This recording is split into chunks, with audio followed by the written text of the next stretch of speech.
आप देख रहे हैं कामरान एक्सप्रेस न्यूज। आबकारी मंत्री नितिन अग्रवाल पहुंचे गोंडा। राम जानकी धर्मशाला व्यापार सम्मेलन में शामिल हुए आबकारी मंत्री नितिन अग्रवाल ने सपा, बसपा और कांग्रेस पर निशाना साधा। भाजपा सरकार में व्यापारियों को मिली सुरक्षा कानून व्यवस्था के साथ ही नहीं हो सकता खिलवाड़। पहले लोगों को यूपी में आने से लगता था डर।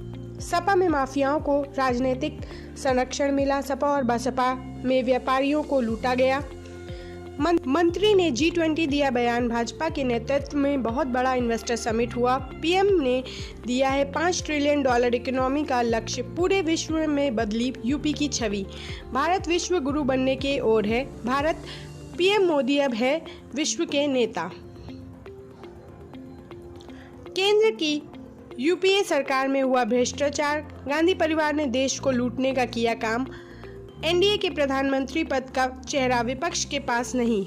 पीएम का कोई चेहरा। मंत्री नितिन ने लोकसभा चुनाव के भाजपा पक्ष में वोट करने की अपील की।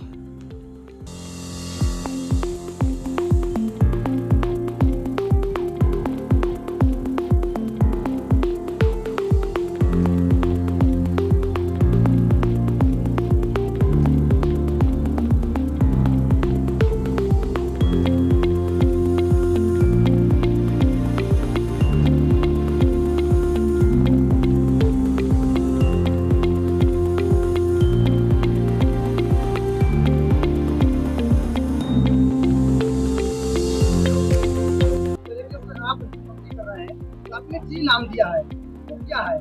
अगर किया है तो देखिए, इस तरीके के बयानों पे मैं बहुत टिप्पणी नहीं करना चाहता हूँ। इस गैर जिम्मेदाराना बयानों से आज G20, आज वैश्विक मंच पे आज हमारा देश कहाँ पहुंच गया है। आज देश के विश्व के तमाम बड़े नेता आज भारत में मौजूद हैं और ये पहली बार ऐसा हुआ है कि हमारे देश को G20 जैसे आयोजन की मेजबानी करने का मौका मिला है।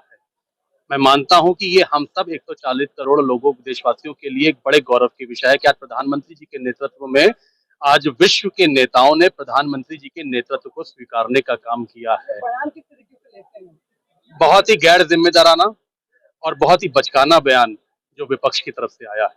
तो स्वामी प्रसाद मौर्य को बयान बता रहे हैं जिस तरीके से उन्होंने कहा हिंदू धर्म धोखा। आप सनातन को बढ़ावा दे रहे हैं, वो हिंदू धर्म धोखा बता रहे हैं। क्या इसका समर्थन अखिलेश यादव कर रहे हैं? समाजवादी पार्टी पहले इसका जवाब दे कि जिस तरीके की भद्दी टिप्पणी उनकी पार्टी के कुछ नेता बोल रहे हैं और उनके पार्टी का नेतृत्व कुछ बोल नहीं रहा है, तो इसका मतलब है कि इसका समर्थन समाजवादी पार्टी और अखिलेश यादव भी करते हैं। जिस तरीके से डीएमके के एक नेता ने सनातन धर्म को यथार्थी और कुछ लोग की है, किस तरीके से आप देखते हैं? इसकी जितनी निंदा कर सकते हैं और भर्त्सना कर सकते हैं, इस सनातन धर्म और पूरे देश के नागरिक इसकी निंदा करते हैं। केवल अपने राजनीतिक हित को प्राप्त करने के लिए ऐसे लोग जिस सनातन धर्म के ऊपर उंगली उठाने का काम कर रहे हैं कि जिस सनातन धर्म ने इसके बदौलत आज ये देश है, ये विश्व है।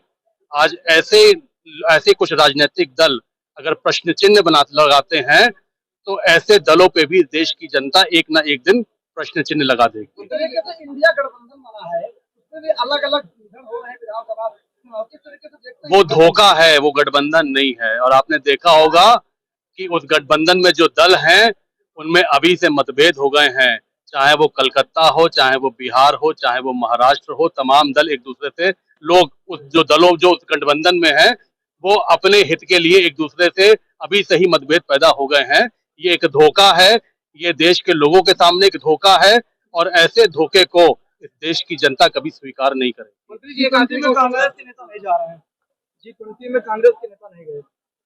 ये उनका विषय है कि वो आज देश की इतनी बड़ी यात्रा में शामिल नहीं हो रहे हैं और मैं समझता हूं कि देश की जनता भी ये देख रही है कि किस तरीके से हर प्रोडक्टिव काम के पीछे कांग्रेस पार्टी विरोध करती है, कांग्रेस पार्टी उसका समर्थन नहीं करती है। तो ये आने वाले समय में देश की जनता उन्हें जवाब देगी। मंत्री जी, पांडिचेरी के मुख्यमंत्री हैं नारायण स्वामी ने कहा है कि बीजेपी हार की वजह से वन नेशन वन इलेक्शन की बात कर रही है, क्या कहेंगे?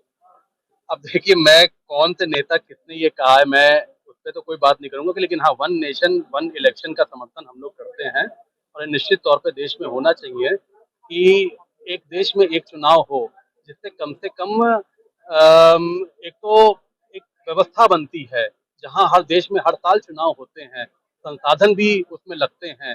अगर देश में एक ही चुनाव ऊपर से लेकर नीचे तक होगा तो पूरे 5 वर्ष कम से कम एक प्रोडक्टिव सरकारें चलने का काम होगा। इस तरह से प्रियंका गांधी अमेठी से आ रही है, कैसे देख रहे हैं आप? कहीं से भी आए, देखिए ये उनकी पार्टी का विषय है, वो कहाँ से भी लड़ेंगे। मैंने आपसे पहले भी कहा, चाहे कोई चुनाव लड़े कहीं से भी, हम उत्तर प्रदेश में इस लोकसभा चुनाव में सारी 80 सीटें जीत कर आ रहे हैं।